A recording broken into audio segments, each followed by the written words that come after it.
Hey, what's going on, barbers? I know some of you guys are about to take your barber exam. So this is Hashim Whitmore, just getting on my kind of my live, my IGTV, and just wanted to give you some game about the barber exam that you guys got coming up.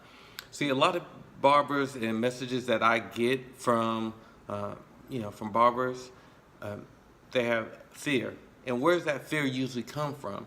It usually comes from not knowing what's on the exam, not knowing what they're going to be tested on, not knowing about the whole procedure. So when they get into the actual barber exam, it shakes them. They're actually kind of shook because they've already built up all this anxiety about the exam and what it's going to look like, what it's going to feel like, and it's not going to feel anything like that, and so it displaces them.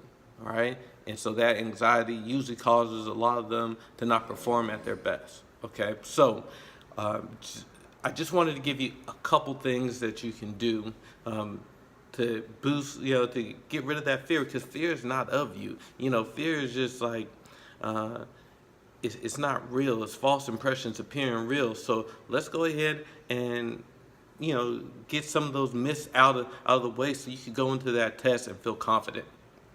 All right. So for a lot of barbers, one of your best resources about the test structure, what the proctor is going to be saying to you, what questions you can ask, what questions can't you ask, how long you're going to be tested on the written exam, how many questions, all that information is going to be at your state board website. Very easy to do is to go and say, hey, I live in Tennessee. Go type into Google Tennessee barber exam, Tennessee Board of Barber and Cosmetology, somewhere around there, and they'll have exam information. Now, some states has it all posted on their website. Other states you have to go to a link where we'll have like a barber exam handbook, and that will break down like almost like everything that you're going to be like tested on.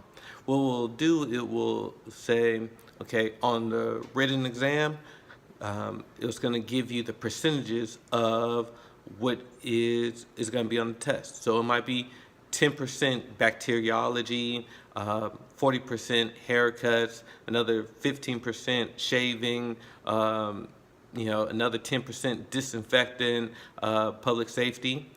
And so that's going to be a valuable tool and piece of information. And so also it's going to let you know if there's going to be state specific questions. Like certain states, I believe like Tennessee, they have different codes of barbering and laws that you have to know to pass the exam. So although that like my product, the Barber Exam Bootcamp, will give you all the information about the bacteriology, the histology, the chemical information, the hair cutting, the shaving, the technical part of that. It's not going to have your state-specific laws and regulations. So definitely utilize that tool online, and knowing what's actually on the test, so you can get out your head and actually just download the handbook and review it and go over it. The second part on the practical is also going to be on there, right? And they're going to give you a lot of information, right? But it's going to be the information that you need, because certain states will have you do up to like 9 different procedures, from workstation setup to actual haircut. Some will include blow drying. Others will include facial massage. Some will have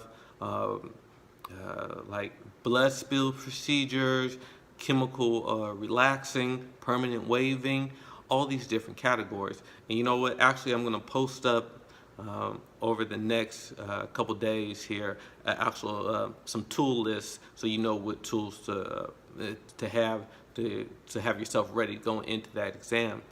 But the key here for this video is going to the website and knowing exactly what you're going to be tested on. Because some states, they only test you on just a few things. So if you don't need to overwhelm yourself with buying materials, studying all these different procedures, which I'm not saying don't learn them, because that translates into money in your pocket and just sets you up better as just a professional.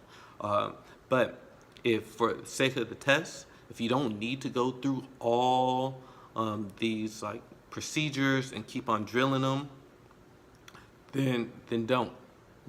This study what you need to know and have your instructor really work with you on doing things the correct way, especially for apprentices. Like apprentices, you guys have a lot of advantages over barber students. Working in the shop, building your clientele, things like that. But the thing that barber students and apprentices should always keep in mind that what habits that you're picking up, because you could be doing a facial in the shop and getting getting money and building a clientele, but it might not be the facial in the way or doing the procedures in sequence as that they do on the state board. So just make sure that you review all that material, go to your book, check out some other resources online. Even Milady sometimes has videos that you can go in and see for free, or little snippets of videos. So that's a great resource for you. And that will break down what's really important is how the proctor exam is going to be. Now they'll say most proctors will read off and your proctor is just the guy that stands in there and watches you do your procedures. Now the whole time he's going to be eyeing everything in the room, and he might not say anything addition to you if you're messing up or anything. He's just going to watch. And there's been, when I took the test in Maryland, like he was like right next to me because I was the only one in there taking it. When I took it in California, he was just walking around the room, and then just like checking. Occasionally, he would just check people's work. Like he went up to a guy that was in the middle of a shave, right? Said, "Hold on a second," and moved his chair, right? Because you're supposed to lock your chair to do things safely in the barber and field. He was like, "Go ahead, pick yourself up," right? And that was it. So he didn't say anything to him, but you gotta know that he's watching everything that you do, right? And so that's why I give the tips. If you're forgetting procedure, go wash your hands, clear your mind for a moment, because in most state board exams, if you ask them a question, they only have like two responses. One, do your best, or like do as you were instructed to do, right? And you're like, okay, so you just gotta do your best, right? But also, just use all the resources you have. Use me as a resource. Use any online skills or online